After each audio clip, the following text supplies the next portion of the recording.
할렐루야. 오늘은 우리 교회 우리 다음 세대를 섬기는 200여 교사들과 함께 예배를 드립니다. 이 시대의 다음 세대의 사역은 미전도 종족 선교다라고 할 만큼 어려운 시대가 되었습니다. 이 미전도 종족이라고 하는 것은 unreached people이라고 해서 닿지 않는, 손길이 미치지 않는 또 감추어진, 숨겨진 종족을 의미하는데, 선교학에서는 이 한 종족의 복음화율이 2% 미만일 때 그 종족을 미전도 종족으로 그렇게 분류합니다. 그런데 너무나도 충격적인 것은 지금 우리 한국 교회 다음 세대 복음화율이 3%밖에 되지 않는다는 것입니다. 한때 우리 대한민국은 인구의 4분의 1, 25%가 신자일 만큼 많은 사람들이 예수를 믿었고, 또 그때에도 아이들은 25%가 아니라 30%, 40%를 육박할 만큼 많은 아이들이 교회에 다니고 예수를 믿게 되었습니다. 그런데 100명 중에 지금은 3명 정도밖에 예수를 믿지 않는다는 거예요. 실제로 한 부목사님이 아이가 초등학교에 갔는데 그 반이 25명 정도 한 반이 있답니다. 그런데 그 반 중에 예수 믿는 아이, 교회 다니는 아이가 그 목사님 자녀 한 사람밖에 없다는 이야기를 듣고 굉장히 충격을 받은 적이 있었습니다. 여러분, 그런 시대에 교회 학교에 교사로 섬긴다라고 하는 것은 선교사로 헌신하는 정도의 큰 사명이 없으면 할 수 없는 일인데, 감사하게도 우리 교회에 이렇게 많은 훌륭한 헌신된 교사들이 있다라고 하는 것은 참 은혜요, 축복이요, 또한 이 세상을 향한 소망인 줄 믿습니다. 오늘 본문은 우리가 너무나도 잘 알고 있는 예수님께서 십자가를 지시기 전날 밤 제자들과 함께 만찬을 나누시고 난 자리에서 제자들의 발을 씻어주신 그런 장면입니다. 본문에서 우리는 제자들에게 친히 전인적인 그런 본을 보여주신 예수님을 만나게 됩니다. 예수님께서는 전인적으로 당신이 친히 본을 보여주심으로 제자들에게 가르치셨습니다. 제자는 스승의 거울이다라고 하는 말처럼 그 스승이 어떠한 사람인가를 알려면 그가 가르치는 제자들을 보면 안다고 합니다. 제자는 스승을 닮게 되어 있기 때문입니다. 여러분, 모델링이라고 하는 말이 있어요. 어떤 사람을 모델로 해서 그렇게 변해가는 것을 모델링이다 이렇게 말을 하죠. 그래서 닮고 싶은 사람을 롤 모델이다 이렇게 말하죠. 모델링이라고 하는 말은 미국의 교육 심리학자인 엘버트 벤듀라 박사가 처음 사용한 용어인데, 그는 모델링에는 3가지 효과가 있다고 말했습니다. 첫 번째는 관찰과 학습의 효과. 어떤 모델이 있으면 그 볼 수 있고 관찰할 수 있고 그를 통해서 배우게 된다는 것이죠. 두 번째는 어떤 행동에 대한 억제 효과, 또는 억제되어 있던 행동을 다시 활성화하는 탈억제 효과가 있다는 것이에요. 자기가 본받고 싶고 또 배우고 싶은 사람을 보면서 내가 이런 행동을 하면 안 되겠다라고 하는 생각도 하고, 혹은 내가 저 사람의 행동을 보면서 이것은 해도 되는구나 라고 하는 것을 생각하게 된다는 것입니다. 그리고 세 번째는 동일시 효과가 있다고 합니다. 누군가를 모델로 삼고 살면, 다시 말해서 그 사람을 닮고 싶고 그렇게 되고 싶은 롤 모델로 삼으면 그 사람과 내가 동일시되는 효과가 있다는 것이에요. 쉽게 말하면 닮게 된다는 거죠. 영향을 받기 때문입니다. 오늘 말씀을 통해서 예수님께서 제자들에게 본을 보이시고 너희도 행하게 하려 하여 본을 보였노라 하신 이 말씀을 우리가 마음에 새기고, 우리도 우리의 다음 세대들에게 본을 보이는 교사가 되고 어른들이 되고, 또한 참 스승 되시는 주님이 보여주신 그 본을 따르는 참 제자로 살아가는 우리 모두가 다 될 수 있기를 주님의 이름으로 축복합니다. 먼저 오늘 본문 1절 말씀을 함께 읽겠습니다. 유월절 전에 예수께서 자기가 세상을 떠나 아버지께로 돌아가실 때가 이른 줄 아시고 세상에 있는 자기 사람들을 사랑하시되 끝까지 사랑하시니라. 아멘. 예수님과 제자들이 유월절 식사를 하기 위해서 한자리에서 모였어요. 여러분, 유월절은 이스라엘 백성들이, 그 조상들이 애굽에서의 종살이 가운데서 해방된 날을 기념하는 해방일이자 구원의 날입니다. 유대인들에게는 3대 절기가 있어요. 유월절, 칠칠절, 초막절인데 그 중에서도 유월절을 가장 중요한 절기로 여기고 이 유월절 절기의 하이라이트는 바로 저녁 식사였습니다. 그런데 그날 유월절 식사는 예수님에게나 제자들에게나 특별한 의미가 있는 그러한 식사였어요. 제자들 입장에서는 지금 예수님께서 왕위에 오르시려고 예루살렘에 입성하셨다라고 생각하고 있기 때문에 지금 이 식사를 마치고 나면 거사를 치르게 될 것이고 예수님께서 왕이 되시면 자기들이 다 높은 자리 한 자리씩 차지하게 될 것이기 때문에 이제 가난한 시절의 식사는 이것으로 마지막이다 하는 생각이 그들에게 있었을 것입니다.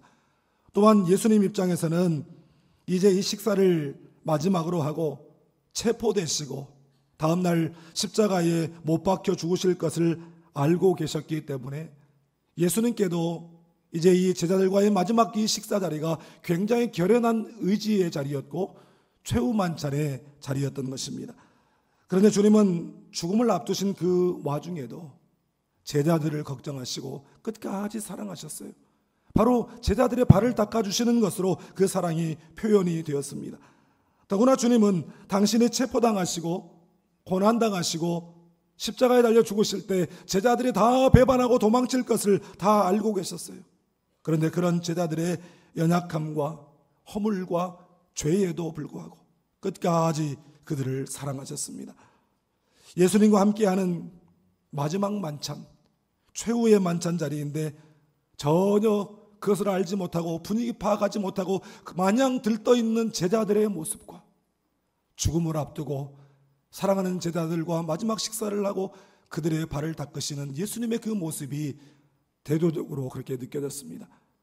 작년에 독립운동가 안중근 의사의 생애 마지막 1년을 그린 뮤지컬 영화 영웅을 굉장히 감명 깊게 보았습니다. 그런데 그 영화의 마지막 부분에서 안중근 의사의 어머니 조마리아 여사가 사형 선고를 받은 아들의 수의를 손수 만들고 아들에게 마지막 편지를 쓰는 장면이 나옵니다. 너의 죽음은 너 한 사람 것이 아니라 조선인 전체의 공분을 짊어지고 있는 것이다. 네가 항소한다면 그것은 일제의 목숨을 구걸하는 것이다. 내가 나라를 위해 이에 이른즉 땀만 먹지 말고 죽으라. 옳은 일을 하고 받은 형이니 비겁하게 삶을 구하지 말고 대의에 죽는 것이 어미에 대한 효도이다. 아마도 이 편지가 이 어미가 쓰는 마지막 편지가 될 것이다. 여기에 내 수의를 지어보내니 이 옷을 입고 가거라. 그 영화에는 표현되어지지 않았지만 안중근 의사가 형장에 나아갈 때 수많은 함께했던 동지들이 그 쇠창살을 붙잡고 눈물을 흘리는데 안중근 의사는 가장 평안한 모습으로 그 찬송가를 부르며 갔다고 그래요. 내 영혼의 그 귀 깊은 곳에 맑은 가락이 울려나네. 그 찬송을 부르면서 그 천상의 평화의 얼굴을 보이면서 평화 평화로다 하늘 위에서 내려오네. 그 찬송을 부르며 갔다는 증언이 있습니다. 안중근 의사의 그 신앙은 어머니로부터 물려받은 것이었고 안중근 의사의 그 정의로운 성품 또한 어머니에게서 받은 것이었습니다. 영화를 보는 모든 이들이 그 장면에서 눈물을 흘렸어요. 끝까지 나라 사랑, 자식 사랑하는 어머니의 모습을 보았기 때문입니다. 예수님께서 죽음을 앞두시고 아무 철 모르고 지금 들떠있는 제자들의 발을 씻으시는 그 장면을 묵상하면서 그 영화의 그 장면이 떠올랐어요. 예수님께서는 자기를 팔자인 가룟 유다의 발을 씻어주셨어요. 또한 자기를 따라다니시면서 수제자로서 그렇게 사랑을 받았고 다른 사람들은 다 떠나가도 저만큼은 절대로 예수님을 떠나지 않겠습니다. 호언장담했지만 예수님이 잡혀가실 때 3번이나 부인하게 될 베드로의 발을 묵묵히 씻어주셨고 예수님께서 잡혀가실 때 모두가 다 배반하고 떠나버릴 그 제자들 한 사람도 차별하지 않고 그들의 발을 다 씻어주셨습니다. 제자들의 연약함에도 불구하고 제자들의 모습이 어떠한 모습이든지 무조건적이고 변함없는 사랑으로 끝까지 사랑해 주신 줄 믿습니다. 어떤 설교자는 예수님의 바로 이 장면을 예수님과 제자들과의 관계가 거래적 관계가 아니라 사랑의 관계였기 때문이다라고 그렇게 설명했습니다. 예수님과 제자들의 관계가 내가 너에게 이렇게 섬겨주니 너도 내가 어려울 때 반드시 이렇게 갚아줘야 된다라고 하는 기대하는 조건적인 거래적인 그런 관계가 아니라 일방적이고 아가페적인 그런 사랑의 관계였다라고 하는 것입니다. 여러분, 그 어떤 가르침보다도 사랑이 한 사람을 변화시키는 능력이 있는 줄 믿습니다. 매주일 제가 이제 예배를 인도하기 위해서 목양실에서 나와서 교육관에서 나와 본당으로 이렇게 오잖아요. 그런데 그 교육관 앞에 아이들을 기다리는 교사들을 매주일 봅니다. 그런데 그 교사들이 아이들 한 사람 한 사람을 너무너무 반갑게 맞이하는 그 모습, 그리고 그 아이들을 사랑스럽게 바라보는 그 눈빛, 그리고 그의 이름을 부르는 그러한 목소리에 얼마나 사랑이 넘쳐나는지 너무너무 감동적이에요. 저는 여러분, 그 모습이 교사들의 모습뿐만 아니라 우리의 다음 세대를 소중히 여기는 우리 모두의 모습이 될 수 있기를 주님의 이름으로 축복합니다. 다음으로 본문 4절 5절을 함께 읽겠습니다. 저녁 잡수시던 자리에서 일어나 겉옷을 벗고 수건을 가져다가 허리에 두르시고 이에 대야에 물을 떠서 제자들의 발을 씻으시고 그 두르신 수건으로 닦기를 시작하여. 아멘. 예수님 당시 이스라엘 사람들, 아니 그보다도 훨씬 더 오래전부터 중동 지역에서는 이제 외출을 했다가 집에 돌아오거나 손님이 오게 되면 먼저 손과 발을 씻고 집 안으로 들어가는 그런 풍습이 있었습니다. 그런데 출애굽기 말씀을 보면 이 성전, 성막에 대한 규례를 이렇게 기록하신 가운데 제사장들이 제사를 위해서 짐승을 잡고 이제 그 성소 안으로 들어갈 때에는 그 사이에 성막들 앞에 있는 그 물두멍 바다에서 반드시 손을 씻고 그 안에 들어가서 제사 업무를 계속할 수 있게 그렇게 율법에 정하고 있었어요. 그런데 이 율법에 대한 시행세칙처럼 장로의 유전이라고 하는 것이 있는데, 장로들의 유전은 무엇이냐면 그 꼭 제사장들이 제사 드릴 때뿐만 아니라 우리 하나님을 믿는 사람들은 밖에 나갔다 들어오면 반드시 그 부정해진 손을 꼭 씻고 집 안으로 들어가야 된다라고 하는 규정을 만들었어요. 그래서 율법처럼 그것을 지키게 된 것이죠. 그래서 이것을 두고 정결례다 이렇게 불렀습니다. 그래서 손님이 오면 가장 먼저 뭘 하냐면 물을 떠다 줍니다. 발 씻을 물을 갖다 줘요. 그리고 그 손님이 귀한 분이면 종을 시켜서 그 손님의 발을 씻겨드리게 합니다. 그리고 그 손님이 더 너무너무 귀한 분이다 그러면 그 집의 주인이 직접 그 손님의 발을 씻어드렸어요. 이것이 최고의 대접이었습니다. 그런데 지금 예수님께서 제자들과 함께 유월절 식사를 하는 그 자리에서 대참사가 벌어졌어요. 이분들이 지금 집 안으로 들어올 때도 손발을 씻지 않았고 심지어 그 손을 씻지 않은 그 손으로 식사를 하시는 겁니다. 마가복음 7장에 보면 예수님의 제자들이 너무너무 배가 고파가지고 손을 씻지 않고 음식을 먹는 모습을 바리새인들이 보고 비난을 했던 적이 있습니다. 여러분, 그도 그럴 것이 이것이 마치 율법처럼 그렇게 정해져 있는 그런 것인데 밖에 나갔다 와서 부정한 손으로 음식을 먹었다라고 하는 것은 비난받을 일이 되었던 것입니다. 이것은 당시 사회에서는 율법과 또한 유전을 어기는 그런 일이었기 때문입니다. 여러분, 그러니 지금 부정한 손과 발로 가장 거룩한 절기인 유월절에 식사를 했다라고 하는 것은 그야말로 대참사 중에 참사인 것이죠.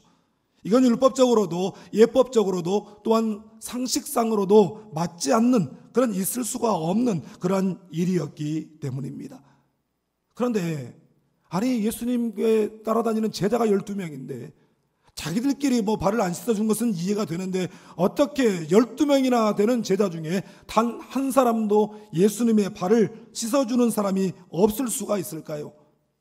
이걸 한번 생각해 봤어요. 병행구절인 누가복음 22장 24절 말씀에 보면 유월절 만찬을 하신 후에 또 그들 사이에 그중 누가 크냐 하는 다툼이 난지라 이렇게 말하고 있습니다. 지금 예수님의 죽음을 앞둔 시점에서도 제자들은 여전히 정신을 못 차리고 누가 더 크냐, 누가 더 높은 자리에 올라가야 맞냐 하는 문제로 서로 다투고 있었다는 것입니다. 게다가 또라고 말씀하고 있어요. 그러니까 이 문제가 어제 오늘의 이야기가 아니라는 거예요. 이번에 처음이 아니라는 것이죠. 그러니까 자기들 서로 발을 씻어주기는 고사하고 그 어느 누구도 예수님의 발을 씻어드릴 수가 없었던 것입니다. 왜 그래요? 그 자리에서 안 되겠다, 나라도 예수님을 좀 씻어드려야 되겠다 하고 대야의 물을 받아오는 그 순간 그 사람은 그 자리에 앉은 사람 중에 가장 낮은 사람으로 취급되었기 때문입니다. 그리고 예수님의 발을 씻어드린 다음에는 야, 기왕 물 떠온 바에는 내 발도 좀 씻어줘, 내 발도 씻어줘, 분명히 그렇게 할 것이 뻔하기 때문에 서로 눈치만 보다가 부정한 손으로 유월절 음식을 먹게 되었고, 급기야는 스승이 종처럼 제자들의 발을 씻어주게 되었다는 것입니다. 여러분, 고대에는요, 스승이 제자의 발을 만진다? 이건 있을 수가 없는 참담한 그런 일로 취급되었습니다. 그런데 그것은 예수님께서 쇼맨십으로 그렇게 하신 것도 아니고, 제자들 마음 좀 찔리라고 그렇게 하신 것도 아니고, 평소에 예수님의 모습, 예수님의 성품이 겸손이었기 때문이었습니다. 우리 마태복음 11장 29절 30절 예수님의 말씀을 함께 읽겠습니다. 나는 마음이 온유하고 겸손하니 나의 멍에를 메고 내게 배우라. 그리하면 너희 마음이 쉼을 얻으리니 이는 내 멍에는 쉽고 내 짐은 가벼움이라 하시니라. 아멘. 여러분, 겸손은 배우려고 하는 마음이에요. 주님은 마음이 온유하고 겸손한 분이셨습니다. 그리고 그 성품을 배우려면 나의 멍에를 메고 나에게 배우라 말씀하셔요. 예수님의 멍에를 메라는 거예요. 여러분, 소의 어깨에 멍에를 올려놓으면 고개가 숙여집니다. 멍에를 올려놓았는데 이 소가 고개를 쳐들고 길길이 날뛰면 그 어깨 위에 올려졌던 멍에가 헷가닥하고 벗겨져 버려요. 그래서 주님의 멍에를 메려면 첫 번째로 해야 되는 것이 뭐냐면 바로 자아의 죽음입니다. 자아가 죽어야 멍에를 멜 수 있고, 멍에를 메야 고개가 숙여지고 겸손해지는 것입니다. 여러분, 그렇다면 예수님의 멍에가 뭘까요? 십자가죠.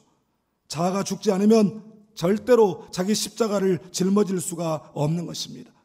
나는 여러분이 자아가 죽어져서 나를 낮추고 남을 높이는 사람이 될 수 있기를 축복합니다. 여러분, 나를 낮추고 남을 높이는 가장 쉬운 방법이 뭐겠습니까? 칭찬입니다. 나는 여러분 모두가 여러분의 삶의 자리에서 날마다 일일 칭찬을 한번 실천해 봤으면 좋겠어요. 그래서 우리가 머리를 숙임으로, 자신을 낮추고 상대방을 높여줌으로 공동체가 회복되고 사람들의 마음을 얻고 전도의 문까지도 활짝 열리게 되는 은혜가 있기를 주님의 이름으로 축복합니다. 마지막으로 본문 14절 15절을 함께 읽겠습니다. 내가 주와 또는 선생이 되어 너희 발을 씻었으니 너희도 서로를 발을 씻어주는 것이 옳으니라. 내가 너희에게 행한 것 같이 너희도 행하게 하려 하여 본을 보였노라. 아멘. 예수님께서는 스승이지만 제자들과 함께 데리고 다니시고 동고동락하시면서 제자들을 이렇게 부려먹지 않았어요. 왜냐하면 제자들을 부르신 목적이 거래적 관계가 아니라 사랑의 관계로 부르셨기 때문입니다. 그리고 제자들이 그것을 알기를 원하셨어요. 여러분, 우리도 교회에서 사역하고 충성하고 헌신하는 것 중요하지만 항상 그보다 더 생각해야 될 것은 하나님과 예수님과의 사랑의 관계를 누리는 것이 훨씬 더 중요하다라고 하는 사실입니다. 여러분, 그렇기 때문에 하나님과의 만남이요 친밀한 교제의 자리인 예배보다 중요한 것은 없습니다. 주님과의 친밀한 영적 교제보다 더 중요한 사역이란 있을 수가 없어요. 여러분, 교회가 추구하는 바에 따라서 비전을 따라서 여러 사역들을 펼치죠. 중요한 사역들이 분명히 있습니다. 그러나 그 사역이 내가 하나님 앞에 드리는 예배를 방해하고 있다고 한다면, 그 사역이 내가 하나님과의 친밀한 교제를 나누는 일을 방해하고 있다면 과감하게 그 사역을 내려놓아야 되는 것입니다. 예배보다, 주님과의 친밀한 영적 교제보다 더 우선순위를 두는 것이 있다고 한다면, 그래서 거기에 내 시간을 들이고 내 온 몸과 마음과 정성과 그것이 관심이 쏟아지고 있다고 한다면 여러분, 그것은 건강한 신앙이 될 수 없고, 또 그런 일에 대한 열심과 열정은 절대로 오래가지 못하는 것입니다. 주님과의 그런 사랑의 관계를 누림이 최우선순위인 줄 믿습니다. 그리고 난 다음에 우리 주님은 우리를 세상으로 파송하십니다. 사역으로 파송하셔요. 주님과의 관계의 누림을 통해서 영적 체험을 받았다고 한다면 계속해서 누림만 하고 있는 것이 아니라 주님께 본 대로, 주님께 배운 대로 행하기를 원하신다고 말씀하십니다. 주님은 스스로 이 땅에 오신 목적을 섬기기 위해 오셨다라고 말씀하셨어요. 우주의 왕이시고 하나님의 본체이신 하나님께서, 창조주께서 당신이 만든 피조 세계의 피조물로 오신 것은 섬기기 위함이었습니다. 여러분, 창조주가 피조물을 섬겼어요. 요새 이 고양이 키우는 분들이 많은데 고양이 키우는 분들이 스스로를 냥이 집사라고 부른대요. 아니, 왜 냥이 집사라고 할까 봤더니 개는요, 충성심이 굉장히 높은 동물이어서 자기를 키우고 자기에게 밥 주는 사람을 주인으로 딱 생각한답니다. 근데 고양이는 절대로 주인으로 생각하지 않는데요. 다만 자기보다 더 덩치가 큰 고양이 친구라고 생각한대요. 그래서 네가 덩치가 크기 때문에 나에게 먹이를 줘야 되고 내 배설물을 치워야 되고 내 잠자리를 깨끗이 치워야 된다라고 하는 도도한 생각을 가지고 있다는 거예요. 그래서 고양이의 주인이 아니라 고양이 집사라는 겁니다. 고양이를 돌보는 사람이라는 것이죠.